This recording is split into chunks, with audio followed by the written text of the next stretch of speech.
Bonjour et bienvenue à chacun d'entre vous qui nous rejoignez pour ce deuxième enseignement du parcours Choisis la vie. Je me réjouis de vous savoir déjà si nombreux à suivre ce parcours et à partager, que ce soit en binôme ou en petits groupes. Et j'invite tous ceux qui ne l'ont pas encore fait à vous inscrire et à trouver quelqu'un ou un groupe auprès de qui partager. Car vraiment, il y a une richesse à pouvoir s'édifier mutuellement dans nos partages. Alors, je m'appelle Aude, j'habite à Dinard depuis 4 ans avec mon mari et nos 5 enfants. Et comme vous, je suis confinée chez moi depuis le 17 mars.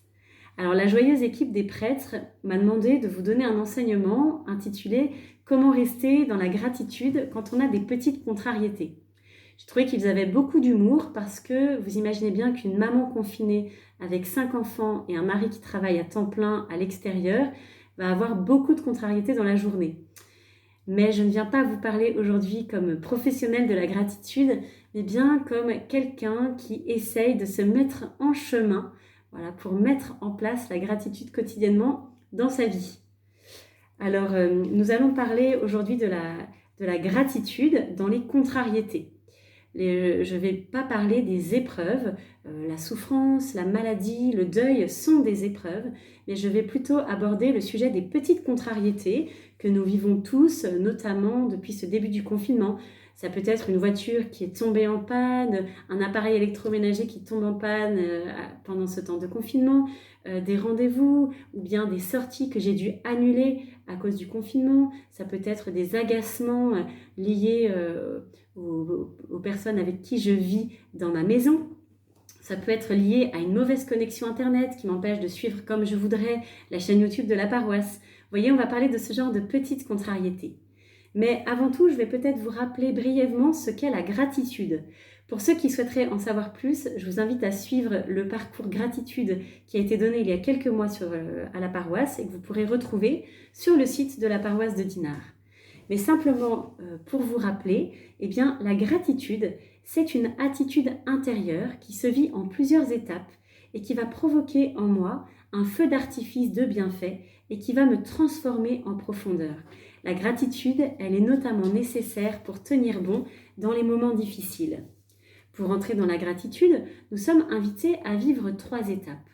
La première étape, reconnaître que j'ai reçu un bienfait, me souvenir d'un bienfait que j'ai reçu.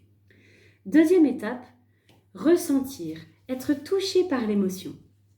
Et troisième étape, remercier pour le bienfait, se tourner vers l'autre, ou bien, si je suis croyant, se tourner vers Dieu.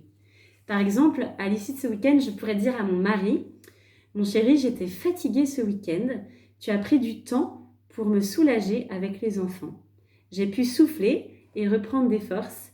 Je te remercie de m'avoir permis de prendre du temps pour moi. » Vous voyez, la gratitude, elle fait du bien. Alors aujourd'hui, on va parler plutôt de comment garder une attitude de gratitude malgré les petites contrariétés de la vie. Et bien là, je vais vous proposer une stratégie en 4 C. Le premier C, c'est intéressant. Il s'agit là de changer la manière de parler des petites contrariétés qui m'arrivent. Quel vocabulaire est-ce que j'utilise quand il m'arrive quelque chose de contrariant? Est-ce que je me mets à râler, à bougonner? Par exemple, en début de confinement, si je dis « ça va être horrible, je vais jamais y arriver, ça va être long, et puis en plus ça me fait peur », eh bien, tout mon état intérieur va être habité par ces contrariétés, par cette colère qui m'habite. Alors que si je me dis « c'est super, c'est intéressant ce temps de confinement, je suis sûre que je vais découvrir plein de choses, que je vais pouvoir prendre le temps différemment », eh bien tout mon état intérieur va être habité par cette nouvelle manière de penser. Par exemple, tous les jours avec les enfants, il y a des petits moments de tension et il m'arrive souvent de me dire c'est horrible, j'en peux plus de ces 2 enfants qui n'arrêtent pas de se chamailler depuis ce matin, la journée va être longue, il n'est que 10 heures, en plus mon mari rentre super tard ce soir. Si je réagis comme ça, eh bien en fait tout mon être intérieur va être habité par cette colère et tout va devenir dur. Alors que si je me dis c'est intéressant comme ces 2 enfants ont une capacité à se chamailler et à me mettre en colère, eh bien je me détache de cet événement et je suis complètement habitée différemment par cette contrariété. Alors oui, on peut se dire c'est intéressant. Ça, c'est la première stratégie. La deuxième stratégie, c'est pas grave. En fait, il s'agit de relativiser nos petites contrariétés, de regarder mes contrariétés d'un point de vue un peu plus haut, en le replaçant dans l'ensemble de ma vie.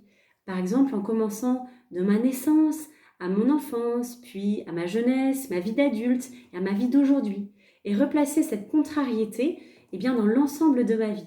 Peut-être même dans l'ensemble de ce que vit mon pays. Aujourd'hui, tous ces malades qui sont en réanimation, tous ces gens qui donnent du temps pour les malades, que ce soit les soignants, les gens dans les supermarchés, tous les services qui nous sont rendus, et me dire finalement, cette petite contrariété, elle n'est pas grave.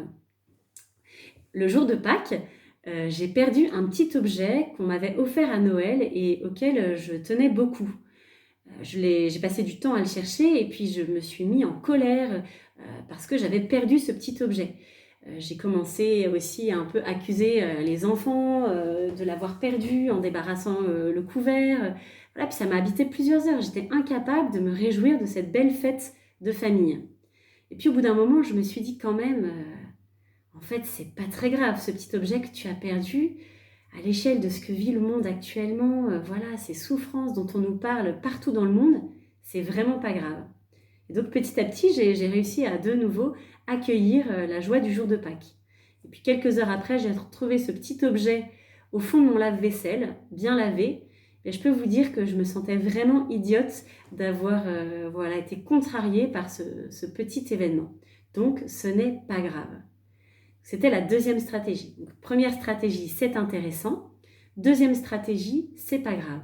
La troisième stratégie, on va l'appeler c'est utile. Les petites contrariétés que je vis, en fait, et notamment celles que je vis depuis le début du confinement, en fait, sont une occasion pour moi de grandir. Elles me sont utiles, elles vont peut-être m'aider à progresser, à me dépasser, à devenir maîtresse de mon état intérieur. Elles vont peut-être m'apprendre aussi beaucoup de choses sur les autres, sur ceux qui m'entourent, sur ce qui est essentiel. Mon mari aime beaucoup me rappeler cette phrase de Nelson Mandela. Je ne perds jamais, soit je gagne, soit j'apprends. Eh bien, c'est exactement ça avec les petites contrariétés du quotidien. Avec ce confinement où voilà, j'ai dû annuler plusieurs sorties qui étaient prévues et qui me réjouissaient, une sortie à l'opéra, une rencontre avec des amis que l'on n'avait pas vus depuis longtemps. Eh bien, en fait, ces petites contrariétés sont utiles car elles me permettent aussi de prendre du temps avec ceux qui vivent avec moi dans nos maisons. J'avais très peur de n'avoir aucune patience avec les enfants.